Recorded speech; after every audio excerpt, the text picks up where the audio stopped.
ISO 27001 clause 6 is planning.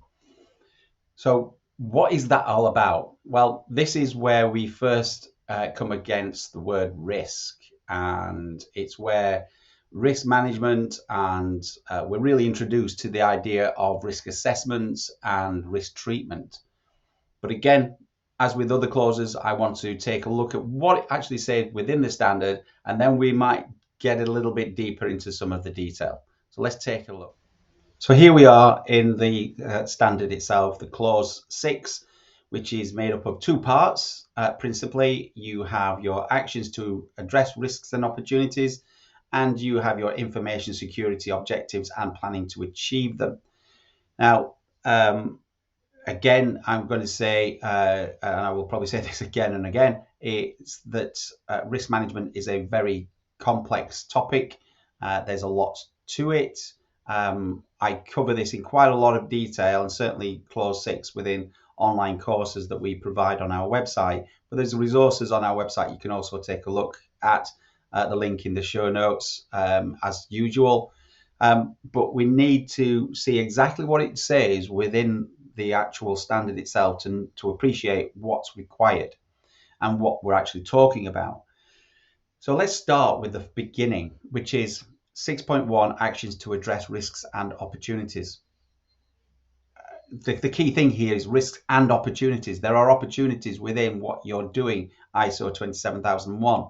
And I think this is a good place to start, and especially under 6.11, where we're talking general aspects of risks and opportunities, because what it's specifically talking about here isn't just risks to clients, to stakeholders, your employees, etc. What it's talking about is risks and opportunities when planning for your information security management system. So what do you need to consider given that we've previously spoken about your internal and external threats and your interested parties as well under 4.1 and 4.2 respectively. So what are the risks and opportunities, and where do you capture them? Well, we're going to take a look at a risk register shortly, just so you can see what one should look like. And again, I cover risks and risk registers in another video on how to create one, because again, they are quite detailed, quite complicated, or they certainly can be. But under here, under clause 6, just recognize this is the first part where we start talking about risks and opportunities. And 6.12 talks about the information security risk assessment and what's required. And there's quite a lot that is required. But here, what we're talking about is I want to draw your attention to C, identifying the risk security or information security risks. So this is what would normally go into your risk register. So if you're building a risk register for the first time, these are the what I would term as the mandatory requirements. At the very minimum, you need to be identifying what the risk is, who the risk owner is. You need to be analyzing the risk, which is identifying or assessing what the consequences of that risk occurring. And you need to be determining the, if that risk were to materialize, what would the impact be? So it could be, for instance, there would be financial impact, or there could be reputational impact, or compliance issues. However you want to term it, and again, we'll show one a little later.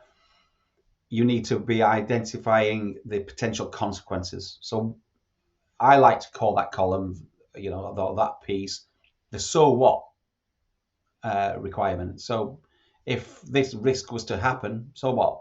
Well, there'd be a financial impact. We'd lose money. Okay.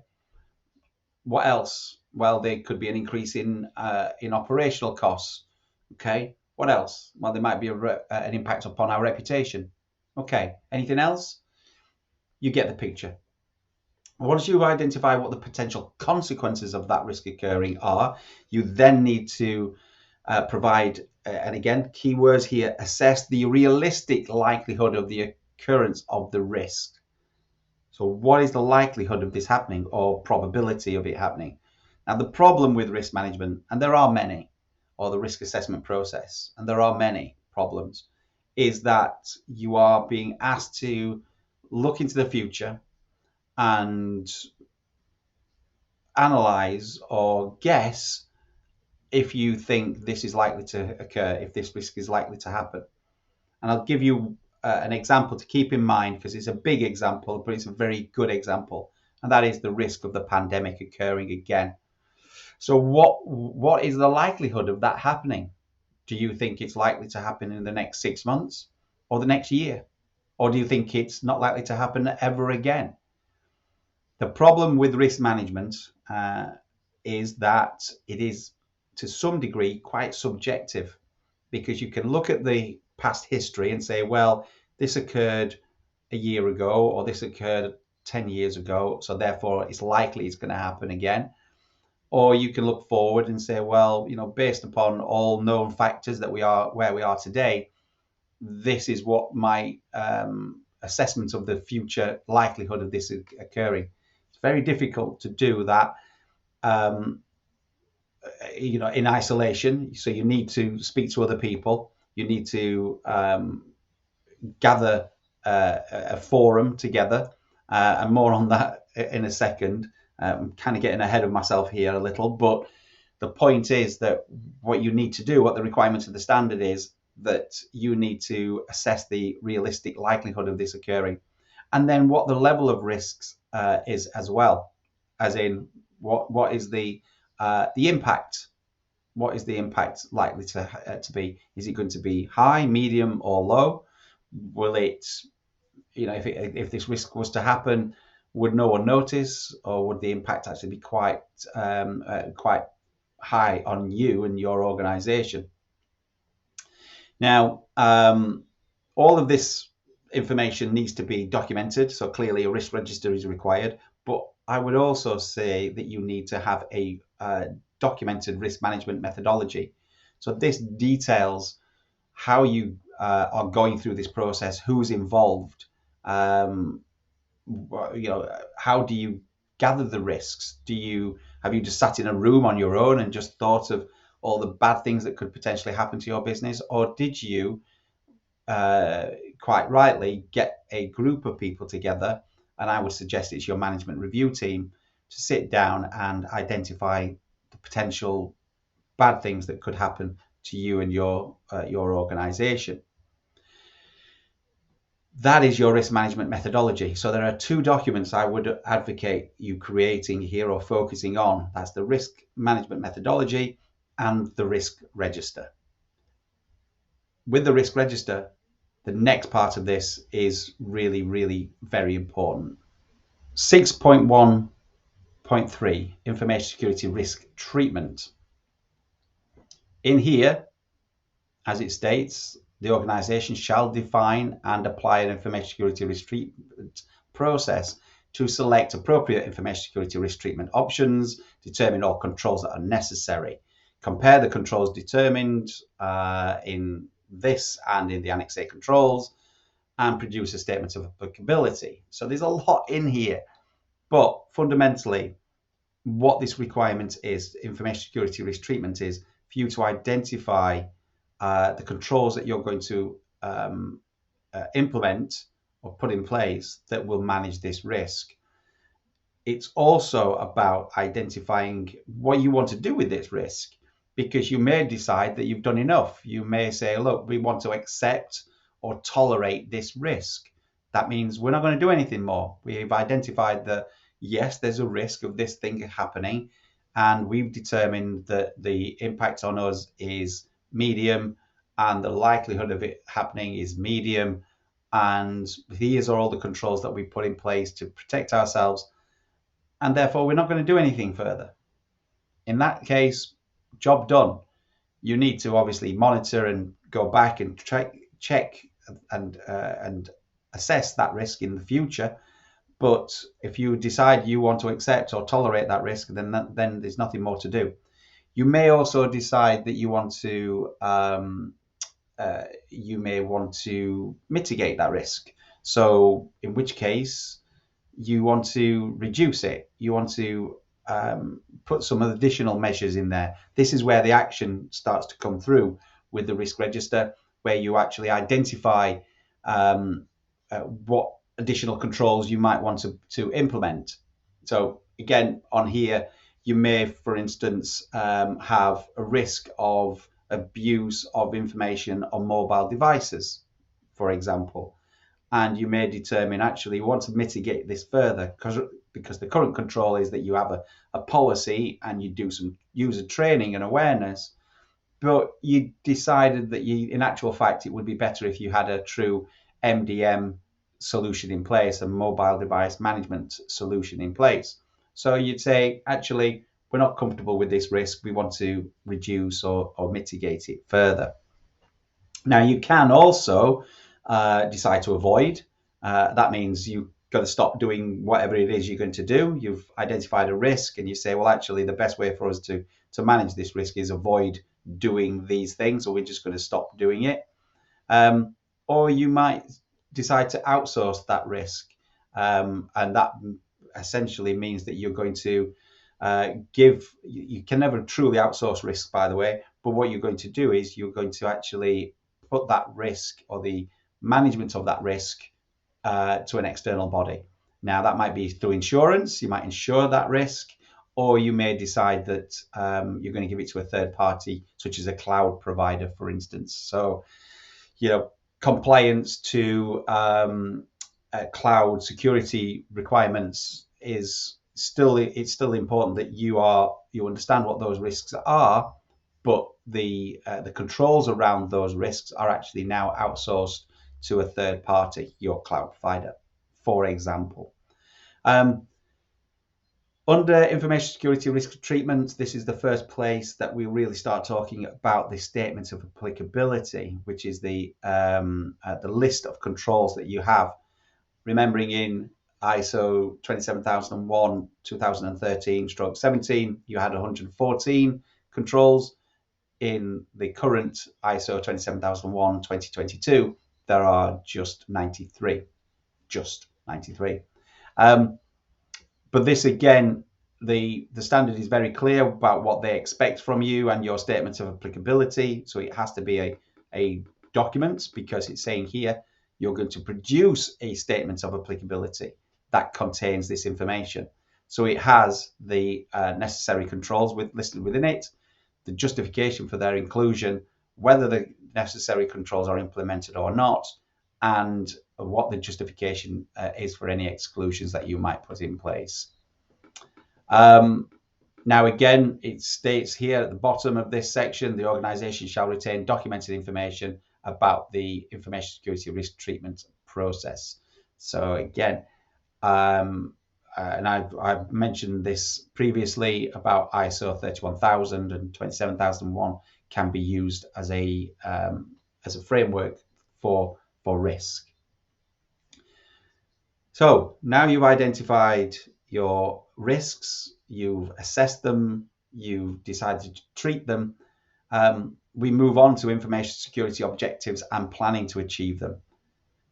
I'll be honest, I think this is the wrong order. I think it should be 6.1 should be information security objectives and planning to achieve them, but no one asked me, so here we are. 6.2, and in 6.2 it clearly states again what is required. Information security objectives and planning to achieve them. It talks about the fact that they should be consistent with your policy, they should be measurable and be monitored and be communicated and be available as documented information. It should plan, they should detail how to achieve your security objectives, and you'll determine what will be done, who will do it, who will be responsible, when it will be completed, and how the results will be evaluated. Now, interestingly enough, under this section here, I think it should be at the beginning, because of the fact that I don't think you can truly do your risk assessments unless you know what your objectives are. Because unless you know what you're trying to achieve, then how would you know what risks there are to it? Now, I've already said this, that I cover risk assessments and risk management in another video, and certainly on our course in quite a bit of detail. But think of it this way: if I was to say to you, what are the risks? Just a general question. What risks? You would probably quite rightly scratch your head and say, well, to risk to what? To why? To where? To who? Well, it's a good question because it's not defined enough. Whereas if I said to you, okay, your objective is to walk up Mount Everest or Mount Kilimanjaro, or drive from here to London. If I ask you now what your risks are, well, that's much more targeted. Now you know, because they are completely different if you're going to drive from here to London to if you are going to walk up Mount Kilimanjaro. The risks are very different based upon your objectives. So personally, I would actually look at your security objectives first, make sure that they are well defined. They should already be defined because you spoke about them earlier when we started to talk about context of the organization. Once you know what your objectives are, you can then start to look at what the risks are to your objectives, and that will be much more considered rather than just a random list of just risks that you're picking out of thin air. Doesn't really help anyone. Much better if you do this. Under here, interestingly enough, it does say 6.3 is planning of changes. So again, when the organization determines the need for changes to the information security management system, the changes shall be carried out in a planned manner. Now, it's an interesting one because if you remember earlier, I said there's only two real sections to this, and that's 6.1 and 6.2. 6.3 is kind of snuck in there. It's such an obvious thing to say that when you are making any changes, they need to be planned. Yeah, true. Does that deserve a section all of its own? I don't think so, but there you are. It's in there. And there you are. That is the clause 6. I am going to show you now a risk register because I think it's worth you seeing this in action and what it looks like in a live environment. Now, again, I make no apology for this, but in this video, I've tried to keep it as high level as I can. Remember that risk management is a discipline. It's a profession all of its own. So I hope this is helpful. So let's take a look at what it looks like in a risk register. Here is our risk register. And don't worry, I'm not going to go each and every single column, but here's some examples of things that we have. But put your mind back to what we talked about earlier, the requirements of the standard clause 6. You identify what the risk actually is, the consequences, what the controls are, what the impact is. So we use a scale of 1 to 5. So we'd say, well, the impact of this is likely to be very high. So it's a 5. The likelihood of this happening, again, we might say actually it's quite high. So it's now turned this into a risk ranking of 20, which is, we've given this a simple calculation. If it falls between set parameters or above a set number, then it turns it into severe or major or higher or high. Who the risk owner is, and then what our risk treatment decision is, whether we're going to accept, avoid, transfer, or mitigate this particular risk. If we decide we're going to accept it, then we say it will be reviewed annually. If we're going to mitigate, then we would say what are the things that we're going to do to mitigate this particular risk. Who the owner is of this action, if there is going to be further action to take, what the status is it open, closed, or overdue? And then we reassess once we've implemented these additional controls, what will be the risk output then? So what's the target risk? This is known as residual risk. Once the treatment's been applied, as it states here, and then we again we look to impact either the impact or change the impact or the likelihood. It's very unusual to implement a control that has an effect on both the impact and likelihood.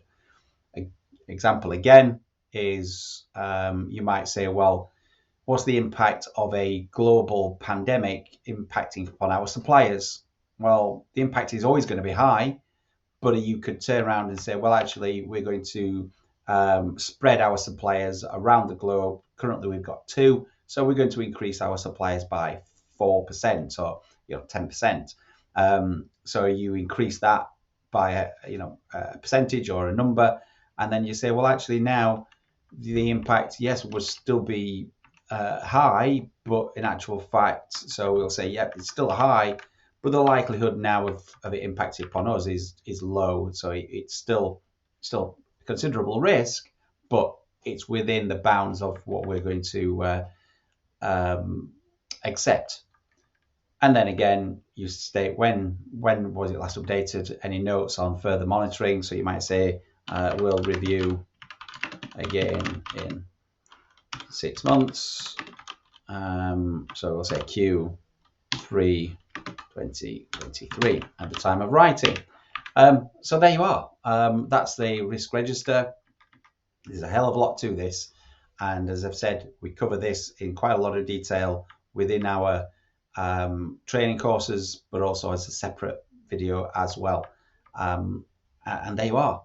That is a risk register. And that is our risk register. And that is clause 6. There's a lot in there. It's probably the biggest video that I've done so far, and it's taken a lot of time to try and get everything in there. But I hope it is useful. Hopefully it has given you an insight into the kind of things you need to do and consider. Things are going to get quite interesting in clause 7 again. But for now, I would just thank you for your time, for watching this video. I hope it's been useful. Please do remember to like, comment, and subscribe. And look forward to seeing you on a video in the very near future. Bye-bye for now.